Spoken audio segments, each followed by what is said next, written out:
దర్శక ధీరుడు ఎస్ఎస్ రాజమౌళి వెండితెరపై చెక్కిన శిల్పం బాహుబలి కన్క్లూజన్ ఏప్రిల్ 28న ప్రపంచవ్యాప్తంగా 13,000 తెరలపై విడుదలై సంచలనం సృష్టించింది. 4 భాషల్లో రిలీజ్ అయిన ఈ మూవీ తొలి రోజు దేశవ్యాప్తంగా 125 కోట్ల గ్రాస్ రాబట్టి ఔరా అనిపించింది. అప్పటి నుంచి ఇప్పటి వరకు రోజుకు రికార్డు చొప్పున బద్దలు కొడుతోంది. నిన్నటితో ఈ మూవీ శతదినోత్సవం పూర్తి చేసుకుని మరే భారతీయ చిత్రానికి సాధ్యం కాని ఆల్ టైమ్ రికార్డును నెలకొల్పింది.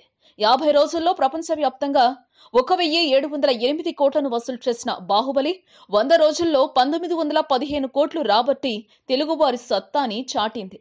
దీంతో చిత్ర బృందం ఆనందంలో ఉంది. నిర్మాత శోభు యార్లగడ్డ మాత్రం మరింత ఉత్సాహంతో బాహుబలి కన్క్లూజన్ ని చైనాలో రిలీజ్ చేసే పనులను వేగవంతం చేస్తున్నారు. అక్కడి తొలి రోజు కలెక్షన్స్ తో 2,000 కోట్ల మైలురాయిని దాటుతుందని ట్రేడ్ వర్గాల వారు అంచనా వేస్తున్నారు. 2,000 కోట్ల క్లబ్ లో చేరిన తొలి తెలుగు చిత్రంగా బాహుబలి చరిత్ర లిఖించనుంది. Please subscribe. Hi, it's me Purna. Please subscribe.